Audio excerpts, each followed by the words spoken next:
Yeah, see how it goes. So we're setting up for Pinball Expo, and so we've had actually a couple owners. I refused entry, and I never refuse anybody, but it's like, you guys got to wait, because they'll come in between, and there's lots that we want to do. We have to clean and get things organized and kind of all that stuff. So we're kind of like in mid. We started. This will all be set up, and as you notice behind you, we have samples. Cabinet samples, playfield plastic samples. We've had to learn how to do all of this, how to make playfields, get all the inserts, on and on. So we went to some of the companies that build the cabinets for the current pinball makers, and they just told us to go away. We can't do anything for you. So we had to set up our own. So we have a secret wood facility. It's huge, that we do our cabinets and playfields, and because nobody would do it for us, so we had to figure out, what wood to use and all of that type of stuff to come up with our own design. And interesting enough, when we started, we had a 90s, like a Williams cabinet, and the decision was, and I sketched some stuff, and it was just look cooler, and we were like, okay, do we use the Williams cabinet, or do we do our own design? So we chose to do our own design. We got a patent on it. And now, 2 years later, 2.5 years later, with 4 other people making, boutique games, they're all using the Williams design. So we kind of got lucky that now our games are defined as, our games, because our cabinet's a little different. It's our design. We control it. So there's a lot of decisions like that happen that you just can't see that far in the future, so you kind of go with a gut feel. It's like, what's going to be cool? What's going to excite people? What's still pinball? Because you can't change the cabinet too much, because then it's, a little thing clicks, and it's like, I don't like that, because you've changed the paradigm, you've changed the icon. So as a designer, I'm always thinking of those things. Well, how do we make it cool and edgy and new, but not weird? Because people are going to know, it's whatever, it's weird. And and some of the other boutique makers, there's a little bit of kind of weirdness in their stuff, and then people kind of pick up on it. And they may not pick up on it, they might not understand like what they're seeing. They just know, I don't like that. And an example is like the full size back glass. So all our games, we have full hand drawn, the giant back glass like Circus Voltaire. For a reason, because people like that. They like the artwork. A lot of people leave their games on. That's what I do. I just look at it. I don't want a big black thing there or a little squidgy piece of art. I want a nice hunk of art on my pinball machine. So again, as a designer, that's something I would key in on, because I know that's like an important part of the game. So whatever I do, I can't mess with that too much. In our case, we have the speakers there, but we got rid of the shadow. The Circus had like a bad shadow in the corners, kind of the artwork. So in this case, we were able to redesign it and kind of get around that and kind of make it better. So people look at the back glass and they'll go, "Well, I like it," but part of it might be art, but part of it might be it's just a nice piece of art, like it's a pinball back glass. Right. So they kind of equate that to, that's what I grew up as a kid. All pinball games had, kind of a giant size hunk of artwork back there, and and you see that in barcades and people's houses, and that they'll take a rest in peace game and take the back glass and make art out of it. Yeah, throw it in a box, in the shadow box, and it lives on. Yeah, absolutely. In the back glass, like I'll show you some Alice in Wonderland. But I mean, we start with the back glass when we do a game. We start with logo, theme, obviously, characters, and then we always draw the back glass first to, because that's kind of the first thing the player sees, or in this case, the pinball owner, collector, and it has to kind of draw them in. So that's what I was wondering. So we spend a lot of time. You just brought up one of my questions I had too. I just wrote today. What are the first things in the hierarchy of designing a game? You said the back glass, art of the name, but it's really the theme. We'll pick the theme first, and I try and pick themes that are universal and maybe haven't been done. So when we did, say, theater magic. Originally, it was Hocus Pocus, which was a Bally game in the 70s. So at that time, that was 20 years ahead in 96. So we thought, well, Hocus Pocus is a good game. And then David Copperfield was kind of busy at that time. So then we talked to him a bit. And then we couldn't get the license with him. Kind of like I couldn't get the KISS license. And then it merged into Theater of Magic, but it went through like 50 names, the Magic Attic, the Magic Palace, and all this type of stuff. And finally, Theater Magic was just words that people knew around the world. So people in Germany or France or here, it brought us something to their mind. They knew what it was. And, we kind of went from there. So, and the same thing today. So, so Magic Girls, is a follow-up to Theater of Magic, but it's much different. It's a much different game. And Zombie Adventureland, same thing. I've always liked Cyclone, Hurricane. So it's kind of like, well, the zombies are kind of boring. So how do you take pinball ideas and zombies and kind of mix it all together? So and actually, it's good because now with the new Stern game out, the zombie game, which is kind of just shooting and kind of destruction and from the TV show, ours is actually more of a good pinball theme, and it's very deep. That there's lots of thematic elements, and and we redrew that. We it started as Ben Heck's Zombie Adventureland, and so we made him kind of evil now. He's Neb. He's kind of this Martian zombie alien guy.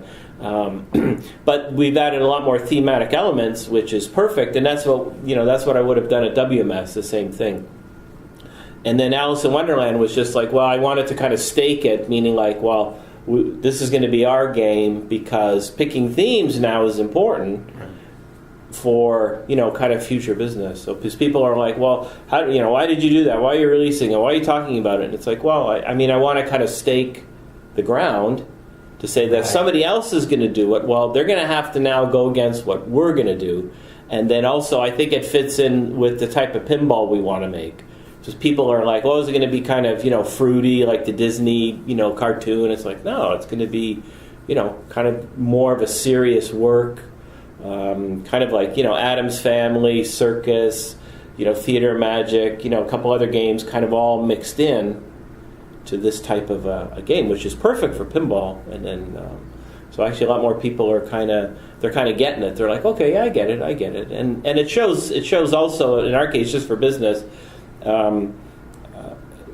just kind of how we're thinking, the quality of the games, how we go about this. It takes a long time to draw the games. It takes over a year to draw the games, and so you have to kind of keep the artist busy and keep going as you finish up your other stuff. But definitely theme is coming up with something that's kind of cool or new. Sports themes are hard. Motorcycle racing themes are hard. Indy 500, car racing. Those are hard themes to do for pinball. Something that's space, fantasy, monsters. And when you do the space, fantasy, monsters, you have the realm of it can be comic, it could be cartoon, it could be kind of graphic novel.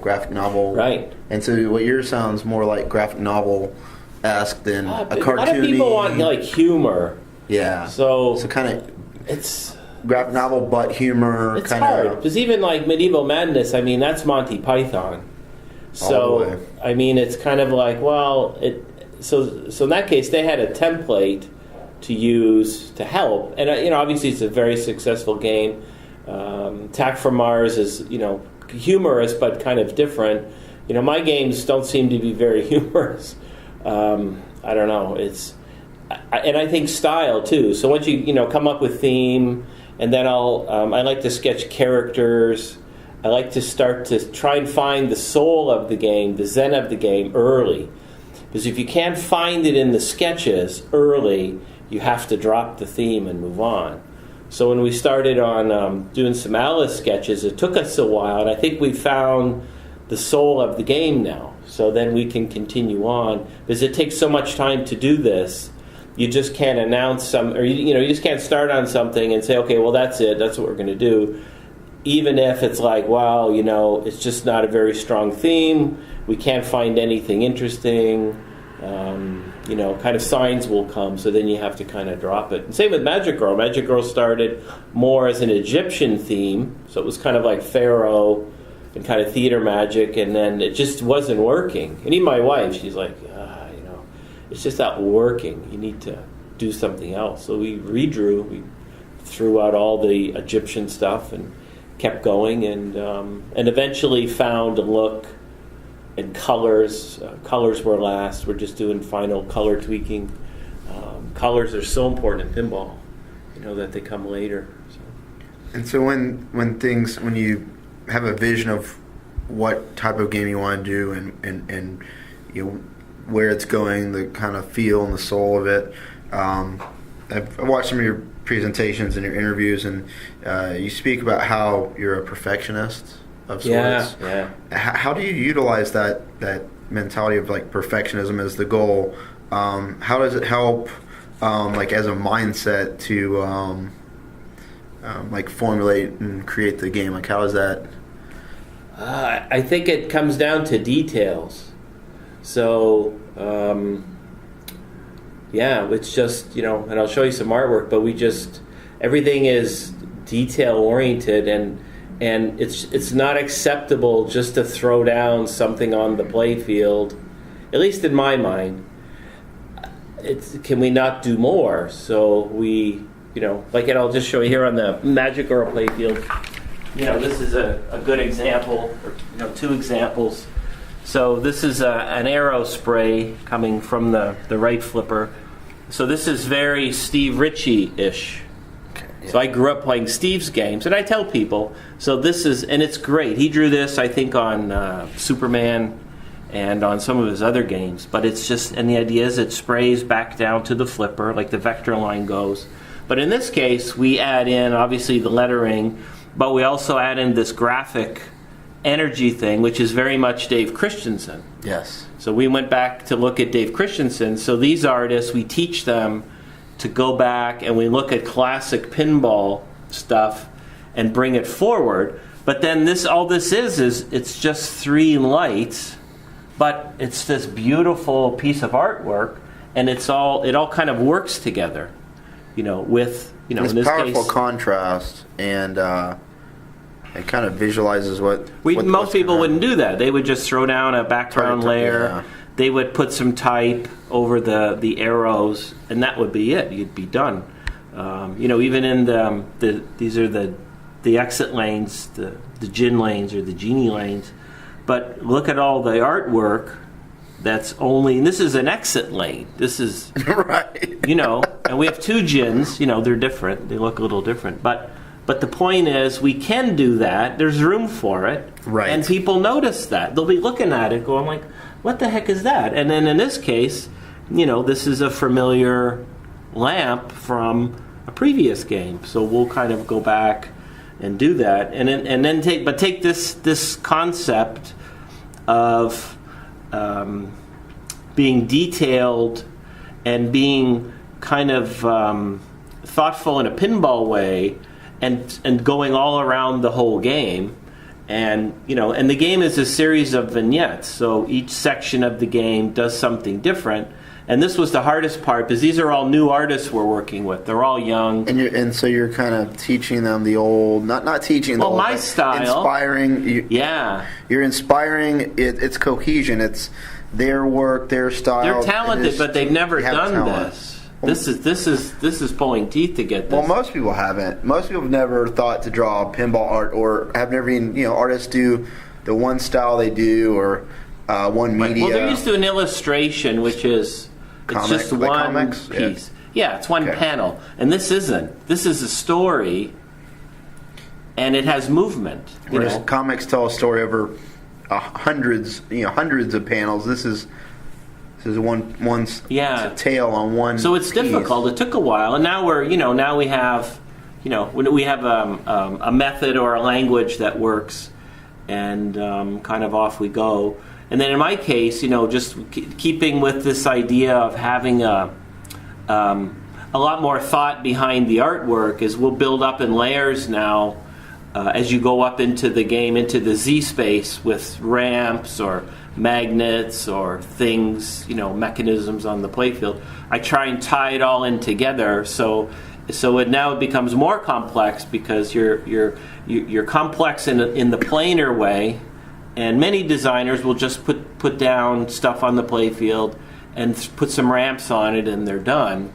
In this case, we have many layers to move layers up. of art that give it. Could be art, it could be mechanical, could be lighting, right? So it gets very complicated, especially if you're detail oriented, because you're going to go back and noodle all this stuff. So in my case, it works against me because things take longer. It's just not, I just can't throw down 2 ramps. Right. Without, what do these ramps do? Where do they go? Is it Are they part a of the story? Is it part of the story? Yeah, so people don't understand that. They'll call me and they'll say, well, this and that, and it's like, well, it's just, I can throw 2 ramps down, but it's wrong. It's just not, we can do more than that. It may take a little more time, and people may not notice, but, right. I know it's not what it should be.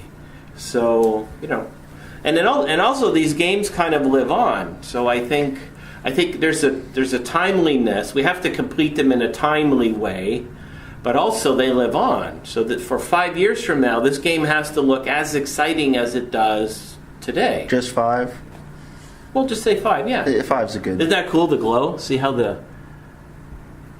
So we've been doing more of that. It's lighting up from underneath the holes, which we never used to do before. No. But. Yeah, so if people forget that too, it's not about just making a pinball game. You're making something that has to kind of last. It has to kind of stand the test of time. And what comes to my mind when I see this, and I think of a full game. When I think of a game, I don't think of just the back glass, the play field, how many ramps. I think of the whole package, the whole right. as a whole. Right. So if I look at a game, it's the whole. I'm not thinking of the parts or how many mechs. I think that's where I have the advantage is that I start, and I always get in arguments with other people in the community, but I start at the concept level up high, and then I work it down. People really don't care at the beginning if I have wonderfully designed brackets that are holding the inside of my cabinet together. They might care later when they lift the playfield up for something, but people are going to look at the game, they're going to look at the back glass and the cabinet, and if there's a topper or something, and how does all this work together as a unit? That's what people see first, and they make their decision in 10 seconds. It's cool or it's not cool. So I can spend all day long underneath and have this beautiful laser cut bracketry and all of this.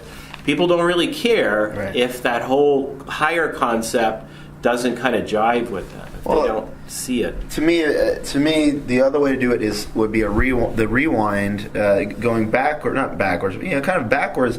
Is if someone started with a playfield, they just try to make a playfield that shoots. And I know a lot of people have done that historically with pinball. And then you take that and you try to marry it or Frankenstein it with the theme and the art and that's everything. The way we used to do it. But that's typically right. That's the way we used to do done. it. So when I started at Bally, we just made whitewoods that shot well. Right. And then they would put a theme on it, and they might say, well, you need to move a couple letters. And sometimes they wouldn't at all. They would, the artist would come up with a name for the game that fit the number of lights that the designer had put down. Yeah, so, but today we can't design that way. It all has to kind of work together, and it's very complicated. So for whatever reason, my brain is able to sort all this out. It just kind of does. So, but it isn't easy. It's definitely, it's a nut buster.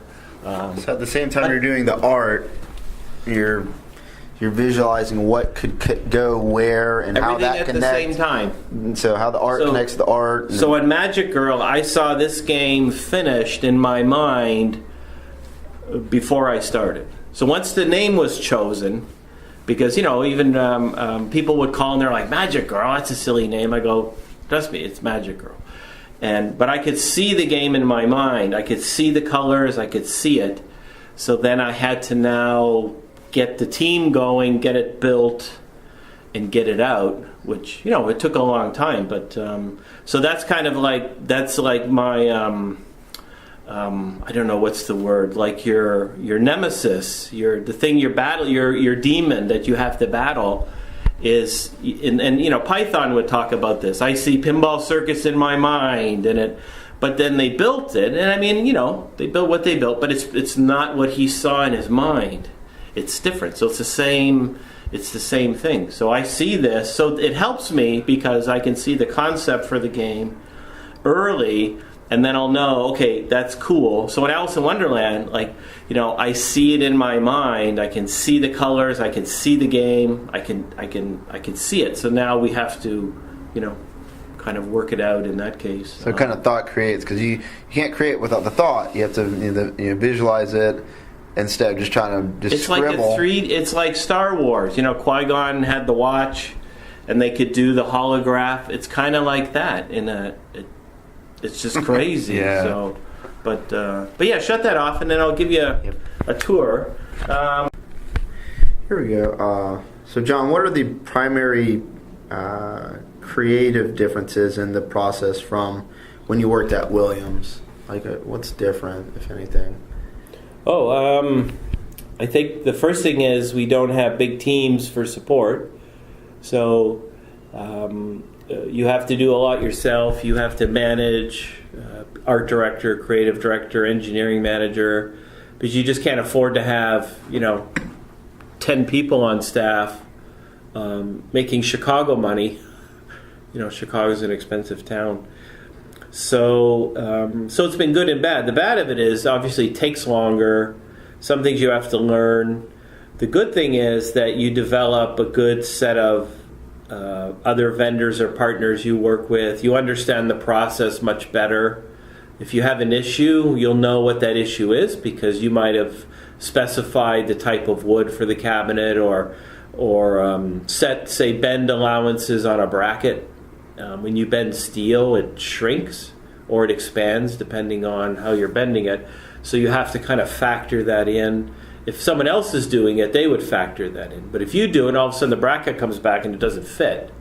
It's like, learning experience. So, and I think the whole idea of the digital manufacturing. So up until I met Ben Heck, and I always say this, and he turns red, but Ben really helped to for me to make the bridge from kind of old school creating to new school, hacking, modding, using digital tools, digital printers, 3D printers, all sorts of stuff that is, for a pinball designer, it's great, but he made it easy to, and he's very good at sharing stuff. I get this made here and buy this. And so I think hanging around Ben and Charlie over at Spooky, they've really allowed me to have a much better skill set or a palette to work with as a game designer.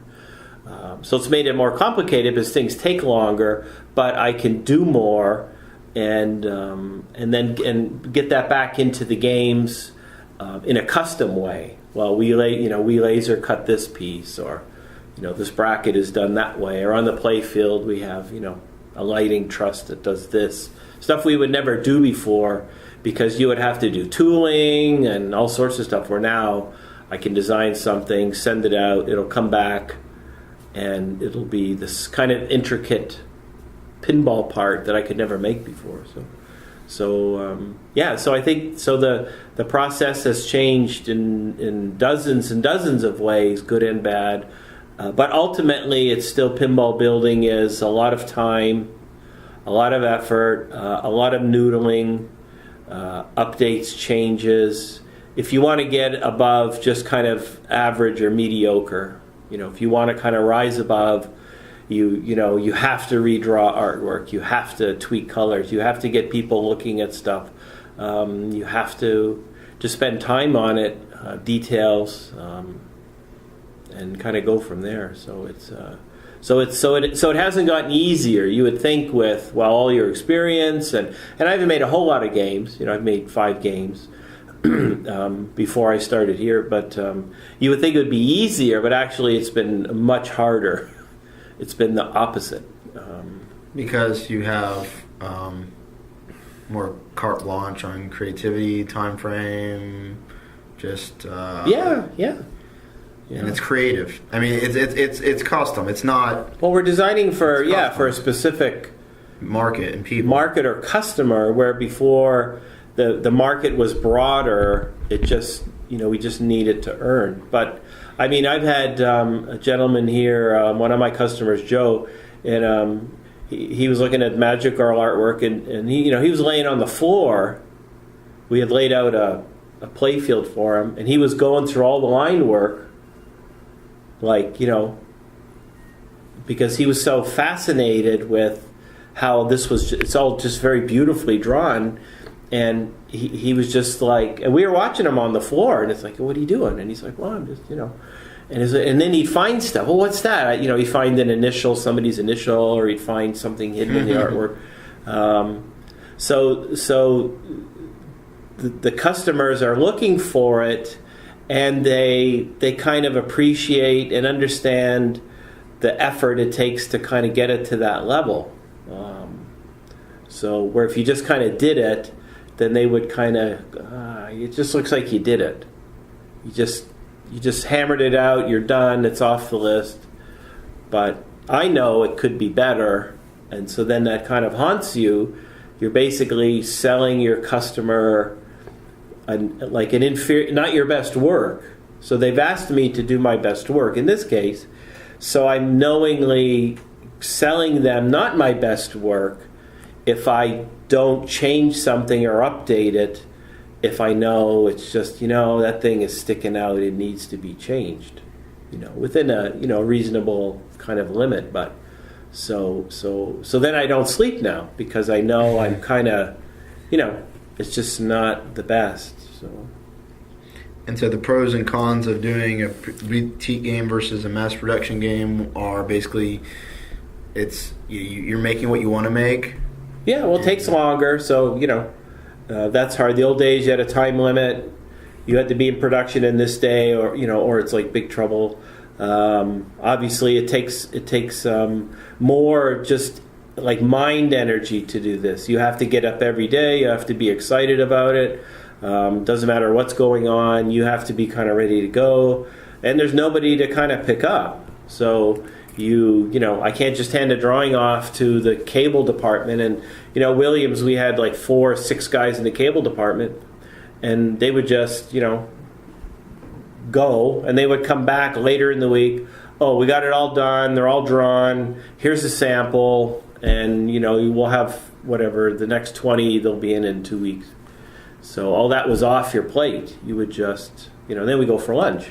Where now it's not like that. So you have to follow up. You have to do drawings for everything, part numbers, work with vendors, quotes. Some vendors will do a no quote, basically, because you don't order enough. So you might find a perfect vendor to make your part, but they'll say, we're not interested. Or they'll just highball you. Well, that part is going to be, X dollars. Because they just want you to go away because you're not ordering 5,000 brackets. Right. So.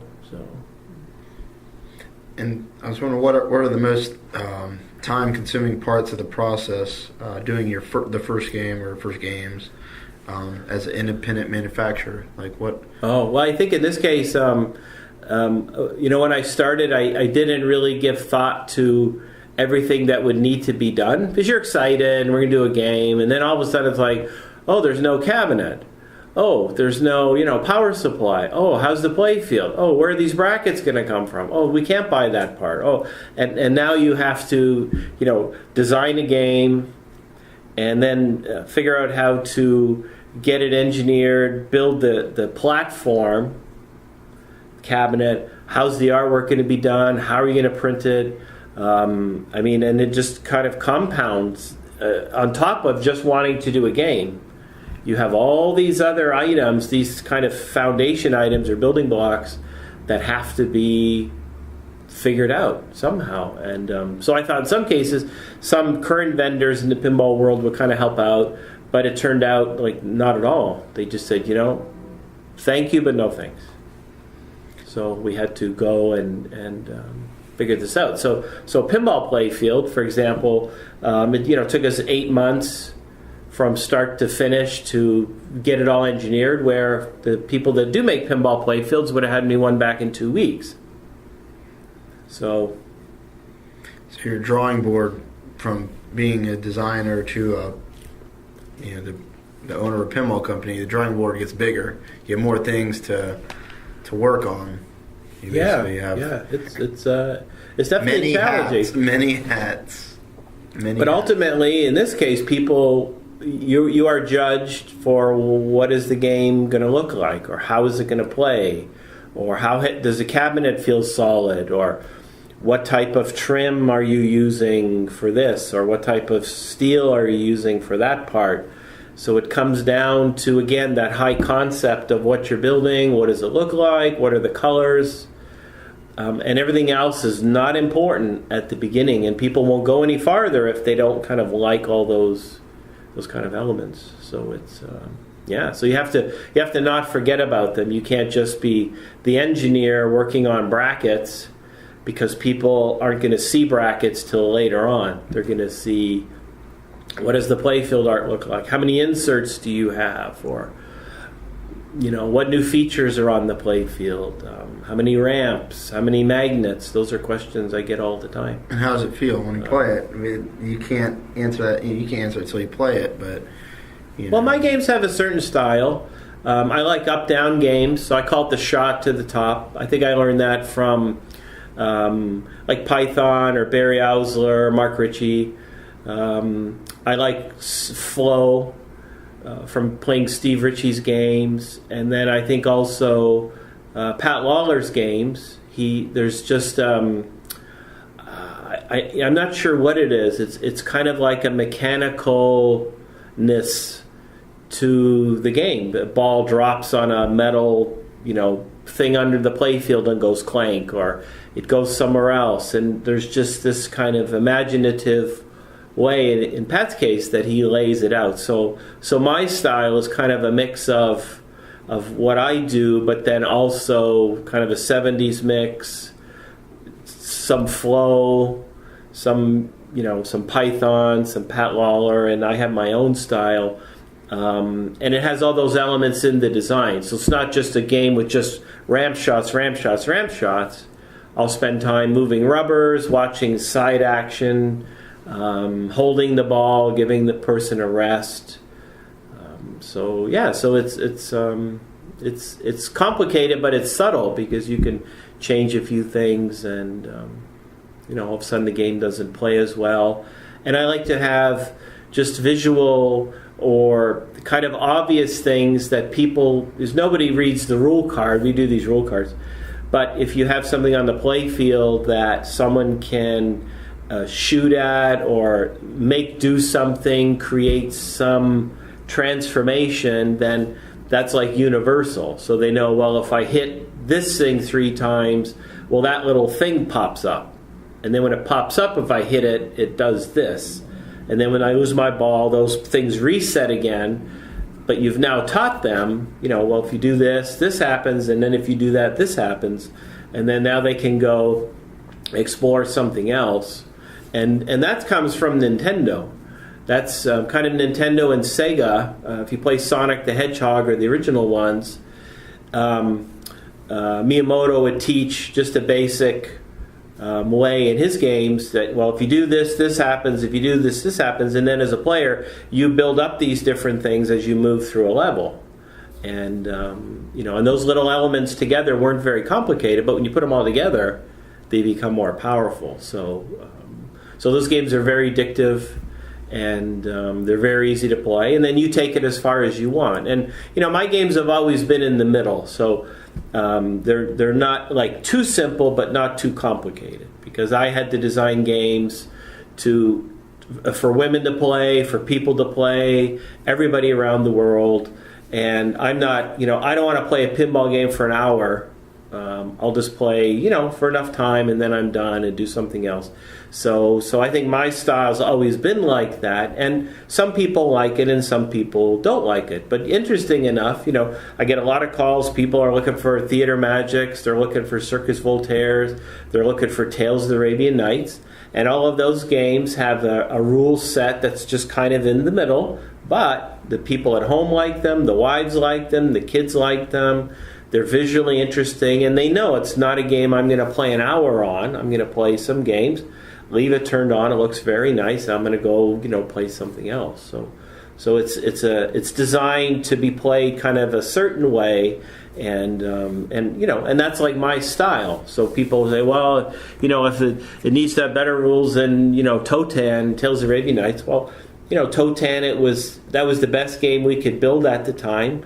The game earned like a lot of money per week, between $325 and $400 a week, and that was in the downslope because Theater Magic earned more, a lot of those games. But the point is, the game was designed to fit with a certain type of a customer, to earn a certain amount of money, and have things on the play field to entertain them. Especially if they were, slightly inebriated, or say there's a bunch of girls out on a night out playing pinball. They don't want to feel kind of intimidated. They just want to, shoot the ball around, make some stuff happen, and kind of off they go. So code and rule set wise, with the games you're working on now, is where are you going with that? Kind of the middle road, just kind of. Yeah, and I think too. I've been trying to do a little more. I call it like power rule building or power ups. Yes. So in Magic Girl, you play the game and you build up your magic power, and then once you have a certain level of magic power, then you can other parts of the game activate. Ah, okay. Kind of. But again, that's the Steve Ritchie rule. That's like Flash. You hit the targets. That the big hot dog, the blue one, or the crescent lights up, and you kind of know it's, you've kind of come up a level, you get more points, and then the game goes back down again. And pinball used to do that, where you'd be at a lower tempo, then the game would speed up, the music would speed up, the lights would speed up, you're getting more and more points, and then you lose the ball, and then it goes back down again. And because you just can't play a game that's just all the time, because you're not varying kind of the ups and downs of am I doing better, am I not doing better. So in Arabian, we had the bonus lights, and we copied that from Playboy. The game from the 70s from Bally. So you just know, the more I spin it, the more bonus I get. The more bonus I get, you're going to hear it count when your ball is gone. So if you and I are playing, I'm going to sit there, and this thing's going to do its bonus countdown, and it may not be more points, but it feels like I'm doing better, which is like an old pinball thing. I had more lights on, it made more music, it did more stuff. Yours just went quickly, and you're done. So again, it's the psychology of pinball, that a lot of that stuff is lost now. Bonus, skill shot, extra ball. I don't like ball saver. Always arguing, you don't need ball saver. All you need is, if you don't get any points, you get your ball back. Right. So if you happen to shoot the ball and you don't get 1 point or 100 points, but you need to learn to flip better. Right. You need to learn the skills of pinball, and it keeps it exciting. If I keep getting ball save, right? Well, okay, I just got 7 balls for my 50 cents. Well, each ball's not important anymore. There's a term called justifying bad behavior. Like, oh, you can just keep draining it. Oh, whatever. I just keep. So the term justifying bad behavior. Yeah. And I think Circus was the only game with the automatic ball kicking thing in the shooter lane. Right. Cameron wanted that on, so we put it on. But it's like, it's a 3-ball game, it's 3 balls. If you get an extra ball, that's good. That's like a big deal, kind of. So I'm kind of, a little bit old school that way. That kind of leaves me wondering if your games are going to be coded with, for to be coin operated, and if anybody that's ordered any of your games, Zombie Adventureland, are going to route it if anybody said, "Hey, I'm gonna route this game," or is it basically for home use? Is it? Yeah, that's what we tell people. I mean, we're building our games to arcade quality, Right. but we're not in kind of the pinball factory business. Be curious if they make any more money. So if we put a Magic Girl out, I just wondered at GameWorks and it earns more than the current lineup of games, then why is that? I would want to know well, what is it about it? Is it the artwork? Is it the screen? Is it lighting? Because then that would be the clue. Maybe how to get games earning more to then make games so operators will buy more because they're actually going to make more money. But it just seems pinball makes a certain amount per week. It doesn't matter if you have a live monkey. Well, actually, a live monkey in the back box would probably earn more. But they just, they all make the same. Supposedly Wizard of Oz makes more. But I don't know. I mean, if I made a pinball game and say Magic Girls earn $300 a week, just wherever we put them out on test. I mean, I would want to tell people that hey, we've something in this game that allows it to earn more, so maybe we can make a future game kind of like an operator version. So we make a game that's just for operators, some other title, and then whatever we've learned on Magic Girl, we'll put into that game because it earns 2.5 times or 3 times more than any other pinball game. And try and figure that out. But so in the future, you're not against trying a game on location just to test it, like a bar arcade, and where people actually would go and play. Yeah, it'd be interesting. Yeah, we're not quite there yet, but I mean, I think our business, it's good to be small. I get to know my customers. We really get into pinball design. It doesn't make it easier, but I think we get to be a little truer to the art form, a little truer to the tradition.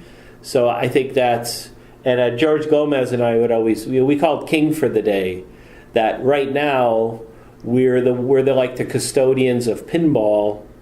So until the new group takes over, we have to make sure we're keeping the traditions alive, bringing them forward, and trying to inspire others to do this, because there's only a handful of pinball builders, pinball makers, and only a handful of pinball designers. It's not like there's the convention of pinball designers and 250 people show up. It's like it's the same 12 of us or 15 of us. It's a very small group.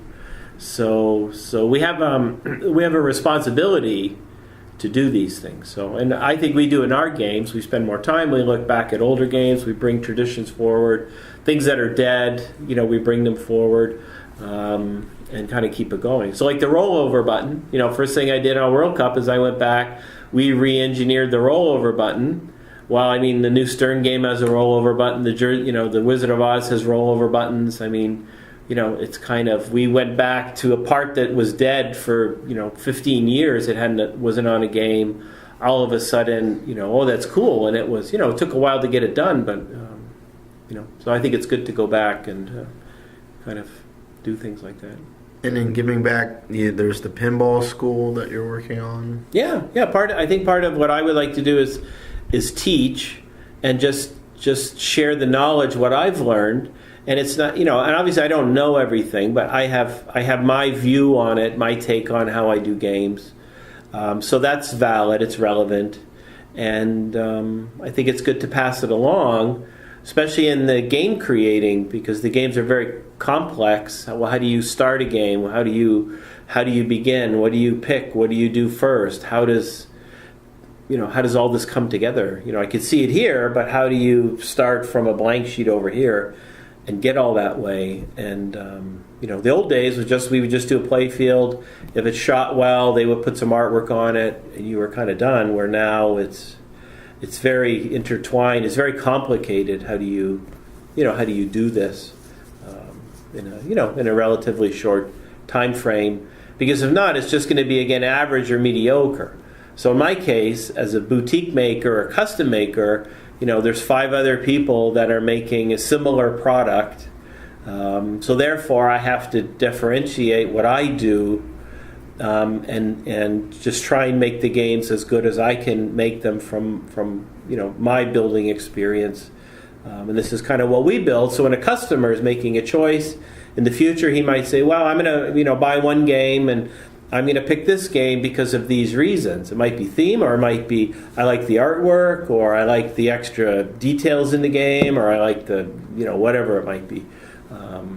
So people are making choices now what they're buying. People aren't buying everything like they were 2 or 3 years ago. So. And why is pinball to you? Why is it still cool and relevant? I don't know how to do anything else. I don't know how to do anything else. No. I think we grew up in pinball, so I think when you play pinball, it takes you back to a time long ago. And I grew up in big arcades, lots of games. There's certain noise, kind of a din that goes on, and we learned about all sorts of things through pinball. It's very hard to explain. And then you get kind of like addicted or entranced, or we're not sure. I'm not the only one that has this problem. But I think also, like, I look at it now, like, it's kind of my duty to do this. And, I get flamed all the time on the boards. I get beat up. But I think I need to do this to keep it going until, it kind of gets picked up. And or it goes away, one or the other. So it is an art form, and it is a great piece of Americana. So we're kings for the day. We're the custodians. We're part of the Pinball Museum, which is around the world. So and I can't do anything else. And when things go well and games sell and more and more attention comes to pinball and more specifically your craft, and I believe it's going to become popular because of its craftsmanship. Do you believe in time that there is enough of a growing base of fans to support pinball as it is, to keep it alive? Yeah, I think we're at the boundaries. I think the two big makers, they're kind of at their limits of how many games they can sell. I think the games are expensive, so people only have so much money to buy a pinball game. It is a luxury item. It's kind of like collecting LCD TVs. I mean, how many 82-inch LCD TVs do you need? So I think we're kind of at the limits.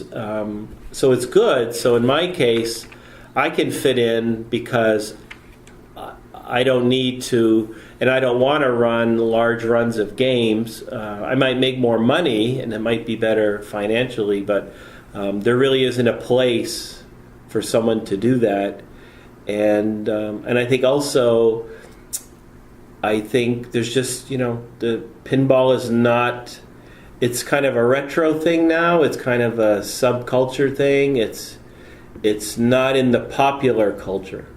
Right. In my neighborhood of families and kids and all that, nobody plays pinball. Nobody has a pinball machine, or one neighbor did, except us. So the kids come over and they're like, "Wow, this is great," because they're all used to their iPhones, and but it's not, and there's nowhere to play pinball. You can't. I mean, you go to Chuck E. Cheese. Most of the sports bars and that don't have pinball. They have darts. They have pool tables. Things like that. Pinball you have to find. You have to go find it. Even if you go to GameWorks, here in Chicago we have the big test location, GameWorks. Well, all the pinballs are upstairs. So all the little kids play downstairs. There's no pinball down there. Right. It's all upstairs by the bar, or it used to be by the bar. I think they moved it, but it's with the video games. So you have all the shooting video games, and then next to them you have pinball. But all the new pinball players, the 2-year-olds, 3-year-old, I started playing at 5. They're all downstairs at GameWorks, and there's no pinball downstairs. Mm-hmm. So there's nothing for them to get hooked on in that case, and that's typical. It's typical across America, all over. So I think it's its own thing. It's kind of like custom bike building. Only so many people are going to buy a motorcycle or a chopper. And there's different guys you can go to. Some do mass-produced bikes that are less money. Others they'll do a one-off. It'll cost you 10 times more. Some are artists. Some are, designers, painters. So it's very much like that. Specific customer, they want that product, and they understand the different parts of the product that they like, and kind of go from there. So it's very much a niche kind of a thing. But it's important because pinball in Chicago anyway. Pinball kind of was born in Chicago, and there's lots of history. A lot of the same vendors and companies are still open. You can drive around, like our studio's off Lake Street here. Lake Street's famous street. You could take that all the way into the city. Go by the old Gottlieb plant, was off Lake Street. If I go a little farther down before I get to the lake, one of the companies, Pacific Amusements from California, where they made Contact and other games in the 30s, they had a factory off Lake Street. So this one street here has this historic pinball kind of thing happening that's been since the beginning of pinball. So that's cool. Is that part of why you chose where you work, where this spot or this area, or? No, I think a lot of us live out here. Yeah. So, and I always tell people the mecca of pinball is now out here in the suburbs. It's moved from downtown, so a lot of the people I work with are out here. The vendors are out here. So the spirit of pinball has moved out here. So.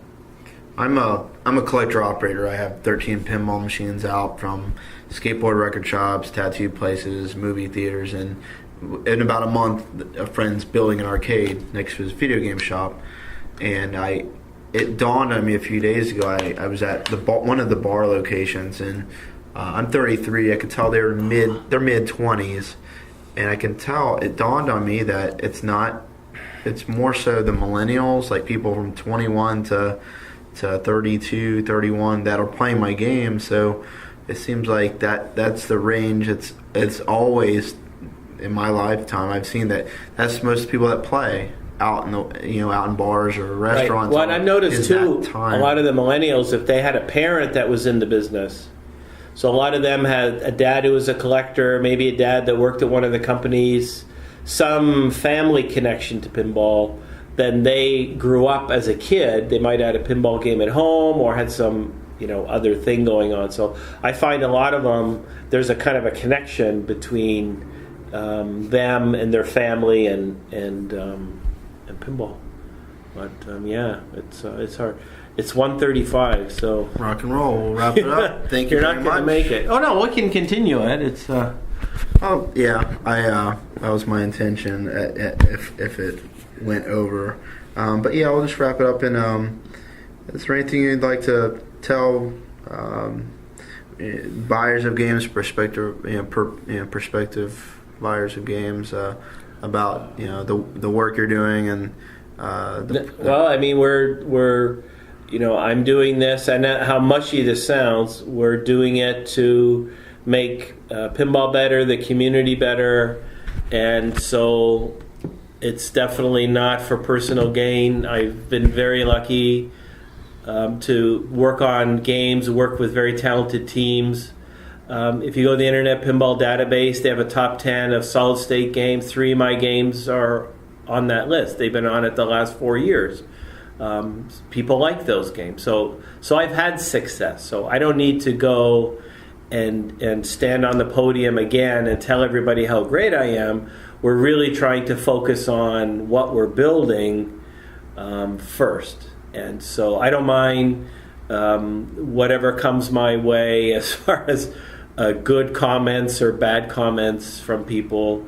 We're really trying to keep pinball strong in our little way and try and have a business model that works. And it's all very difficult. It's very challenging, and it's definitely, it's not like a quick cash grab thing. Let's get in there, let's soak everybody because they like pinball, and it's actually the opposite. It's let's try and build something better than we built before in a small way that fits in the whole model now, because we have a certain model of the business that works, and there's only room for a few makers. There's not, So is it that you're basically making what you want for people who want it? That's basically the, you're for the market. Yeah, that sounds like kind of cold.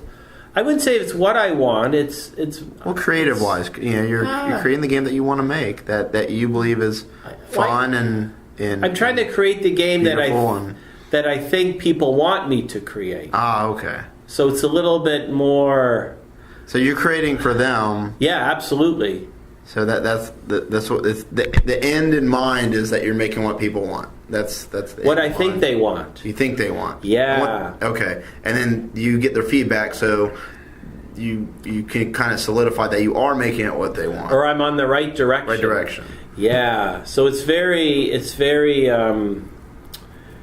just very kind of squeaky and mushy, but that's really the truth. It's absolutely not what I want to make. Okay. Obviously, I like to make things a certain way. Right.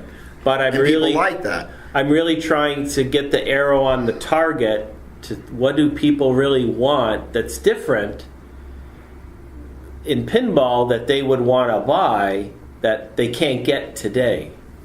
So obviously, if they want a Marvel or a game with a movie theme, there are places they can go to buy that. If they want a hand-drawn original game, like we used to make in the '90s, less people are doing that. So it's that's the truth. And I think there's a place in the pinball world for that type of product. There's people that want it, and they want that more than anything else. They have that money ready. The money is ready for that product. And if they weren't going to spend on that product, they'd spend it on something else. It would just sit in their bank account, probably. A lot of people I've met, they buy games and they leave them in the box. So they'll get into a buying frenzy. Some game will be released on a Tuesday, pre-order, or it'll be whatever it is. And because their friends are buying it, they will buy it, and then they go on the forum. They tell everybody, "Oh yeah, I bought one." But really, when you talk to them 4 months later, they haven't opened it, they don't play it, and they're looking to sell it. Wow. So they just want to be in the crowd. And so mine's a little more like, well, I want you to spend your money, support the business because you like what we're building. Right. It somehow gets you excited, it motivates you, it's cool, whatever it might be. Not just because it's the next new thing. It's a fun collectible. It's not just a collectible. It's a collecting aspect. They get it because it's fun, and I think people, for the most part, buy a pinball machine because it's fun. There are people who buy it just to collect, but I think most people buy it because it's fun. Yep. And it doesn't hurt that it's collectible. So. So. Well, thank you very much, and have a great time at Expo. Okay. Was it recording? Yep. Imagine that if it wasn't.